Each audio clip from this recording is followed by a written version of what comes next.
So, well, why is the food so bad? There was a 10-year exhaustive study on the American diet done by hospitals, universities, and med schools. And after 10 years, they said if you take the top 10 diseases in the country, diabetes, osteoporosis, heart disease, cancer, stroke, they said out of the top 10, 6 of them are caused by our food. And the reason is because the food has gone through radical changes. So what we're eating is not what our grandparents ate. So I brought real life examples so you can see what they were talking about. How many here have noticed that bell peppers, cucumbers, and zucchini sometimes feel a little bit slimy at the store? I see a lot of heads nodding. But this is a 25-pound box of tomatoes from Taco Bell, and it says right on it that the tomatoes are coated with food-grade petrolatum. Now, who knows a brand name that begins with V that we all think of like petrolatum? We all know that it begins with V. What is it? Vaseline. Vaseline. Would Vaseline make veggies feel a little bit slimy? Yeah. It says right on the box that they're coated with petrolatum. Okay? Now, how many here are aware you can get apples in the fresh produce section that are 1 year old? How many know that? Raise your hand. A lot of you do. The way they do this, an apple grower told me, they dip the apples in a nasty chemical called stop scald, and then they put them in a cool room, about 33, 34 degrees. If you don't dip them in that nasty chemical first, they'll turn black during storage, so you got to do that. Well, I found this box. It says World's Finest Apples on the side, and on the end of the box, it says that these apples are treated to maintain freshness. Now, freshness is something you cannot maintain. Fresh means you picked it off the tree or out of the garden, but they're acknowledging that this could be very old food, so they have to treat it with chemicals. And it says that it's treated to maintain freshness with one or more of the following: thiophanate methyl, diphenylalamine, thiabendazole, and coated with food-grade shellac. Oh, lovely. How many think the apple in the garden even had that junk on it? No way, okay? So our food has changed a lot. Now, here, same thing with citrus. It says fresh for health, okay? But they have the same chemicals treated with one or more of the following: imazolol, O-phenolphenol, and thiabendazole. So our food has definitely changed. I'll show you the most gross, disgusting change I've ever seen. And again, ironically, it says healthy choice. Now, the way I found out about this horrendous thing in here, I have a friend in the meat industry, and I asked Don, I thought he'd know since this is his business, I said, Don, why is there sugar in sandwich meat? Because it's not a dessert food. He said, well, because a few years ago, the nitrite, they started putting a lot more nitrite in there than they ever used to put in, and nitrite's bitter, and unless you put sugar in, people will not eat the product. Now, what the problem with the nitrite is, the company I work with, the man in charge of our research is one of the most famous cancer researchers in the world. He's from Stanford, and governments from all around the world invite him to come train their scientists in their countries. He's incredible. And Dr. First told us that this nitrite is what he uses to cause cancer when they're doing research. It's not classified as mild, it's classified as highly carcinogenic.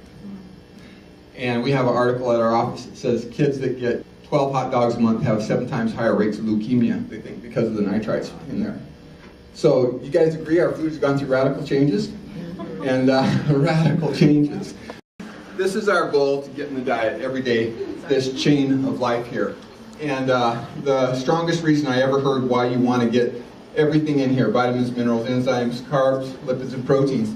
There's at least 3 hospitals that have done this research, maybe more, but at least 3, where they can take a known cancer causer like the nitrite in that meat, they can expose it to lab animals, and if the animal had all 6 links, it didn't get cancer, because it could protect itself and defend its health. But they said if they took 1 link out, and they said it didn't matter which one, all the other 5 could still be there, and then they re-expose the animal to the nitrite, it would get cancer. So how many here want all 6 every day? Right, that's what I decided, because we've had a lot of cancer in our family. Now here's one of the bigger reasons why we're getting cancer. It's called food processing. And the wheat starts here with all 6 links. It is perfectly designed and created for our health. All 6 links are in the wheat. But by the time we get it, what happens is they remove the bran. That's the second one over. The shorts and middlings, the wheat germ, and the wheat germ oil. So by the time we get down here to what they actually make the bread out of, we started here with all 6 links. By the time we get down here, every link in that chain has been removed except this one and this one.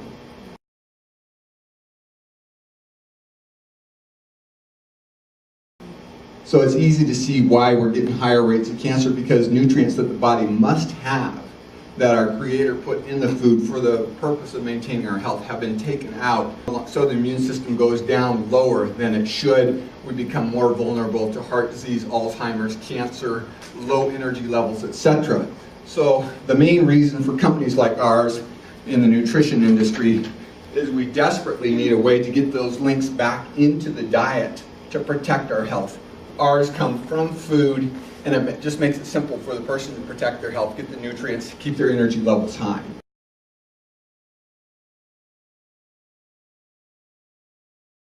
Now, here's something that will surprise you. I brought this along because this would be another change in our diet. You can see this is a loaf of, they call it black bread, rye. But if you read the ingredients, they have to list it by dominant ingredient first. Now, the first ingredient in this is this color. It's white flour, is the first ingredient. So the natural question is, if the main ingredient is white flour, why is it dark brown? Well, the seventh ingredient is caramel color. It's a food dye to turn it brown, to trick you, to make you think it's healthy. But this is pretty much worthless for the most part because an entire chain has been removed except 2 links. So it no longer has the ability to maintain your health, to protect you from heart disease, to keep your energy levels up, and to for you women, especially for hormone balance, which would normally be found in the grains. It's not in here anymore, it's been removed. Now, this came from UC Berkeley. It's talking about vitamins. It says the role these substances play in disease prevention is no longer a matter of dispute. A high intake of vitamin C and E and beta-carotene seem to be protective against many kinds of cancer, including oral, esophageal, and reproductive. The other thing I didn't touch on is we see the same thing happening in heart disease. That used to be men's 60s, 70s, and 80s. Now, I talked to a woman in a breakfast group I'm in with the Springfield Chamber, and she lost her son 3 weeks ago, 36 years old, with a heart attack. So we see this coming down into much younger ages too. So they're saying the vitamin C, E, and beta-carotene protect from many types of cancer, and down here they talk about how the E protects from the heart attacks as well.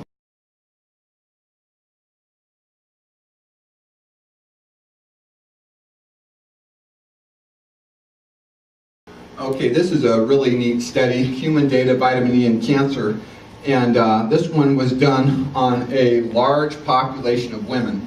And what they did, they took blood samples from all these women, and the women with the least amount of vitamin E in their blood, they put in this group over here. The women that had the most vitamin E in their blood, they put over here, and they divided it into 5 different groups.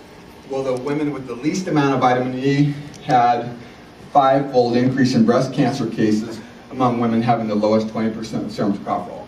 So the women with the least amount of vitamin E, 5 times more cases of breast cancer. And how many here have heard of fibrocystic breast disease? The lumps. Okay, the E is very important for that as well. For menstrual cycle, hot flashes, the E can take care of any kind of menstrual irregularity can pretty much be helped by this. This is a terrible, terrible, terrible disease. Has anyone here known anyone with Alzheimer's? It's pretty nasty stuff. Well, here's a real exciting thing. This is from the Archives of Neurology, which is a very prestigious medical journal that neurologists read. But they say that the 2 vitamins taken together in daily doses, at least 400 units of E, and more than 500 milligrams of C, could reduce the risk of Alzheimer's. A remarkable 78%. Isn't that incredible? How many want to be all there when you get there? Okay. How many here use vitamins on a regular basis? It looks like well over half. When you're supplementing your diet, you just want to be really careful of what you're using, and this will show you why. Natural source vitamin E is from vegetable oils, from soy and wheat. Synthetic source vitamin E is from petroleum or turpentine, and that's where they make it in the gasoline refinery. Now, I'm going to show you why this is so important, what you're using. How many would prefer natural E to turpentine and petroleum? Okay. Now, everyone in the front row, I'm not going to say the brand here, but everyone in the front row will recognize that brand. Do you recognize that brand? Yeah. Okay, very famous brand. These guys probably sell more E than anyone in the country, I'd guess. But this is from petroleum and turpentine. And the way you can tell is very simple. Right on the label, it says DL alpha. If you say DL alpha, that means it is synthetic from turpentine or petroleum. So we're going to show you a quick little test here, and then we'll be done. And you'd be surprised what some companies use. Everyone here has heard of beta-carotene, right? Very protective with cancer. Well, the companies that don't care about your health, what they use for beta carotene is acetylene. Anybody heard of acetylene, like cutting torches? That's what they make it out of. If you have a good company, they'll make it from carrots. That's what we use. So we're going to squirt this in here, and I'll get Bonnie. Bonnie, can you see that floating on top there? Yes, I can, Bob. Okay. Your eyes are good. Can you Eating lots of carrots? go ahead and stir that in real vigorous for us? Okay, very good. That's enough. Now, what we'll do, can you see it's all floating on the top, none mixed? Yes. Yes, Bob. Yes, I can, Bob. What I want you to do is rub that between your fingers and tell us if it feels like Vaseline or motor oil. Yes. It does. Feels just like Vaseline or motor oil. There's a reason for that. It's because it's made in a gasoline refinery. So that's why it feels like Vaseline or motor oil. Now I'll show you a natural E, which is much, much more protective. Thank you. And I'll show you one other little thing here to show you how tricky this can be. You see this brand here says Nature's Blend. What they're trying to make you think is it's natural, but if you look on the label, it says DL, which means they're selling turpentine or petroleum. So you got to be a little bit savvy on this, because they'll trick you. Now this is a good quality one made from food. Could you stir this one in for us, please? Thank you very much. Now, if you guys look real closely, the scientific-minded ones of you, can you tell any difference between these? This is a term called bioavailability, which means just what it sounds like. How available is it to your body? Because when you're taking the E, you want it to get in your bloodstream to protect breast tissue from breast cancer, from fibrocystic breast disease, for helping the menstrual cycle, to prevent heart attack, stroke, Alzheimer's, to protect your brain, and you don't want it going through you want it getting in you. So some brands are more bioavailable than others. Some are from foods, some are not.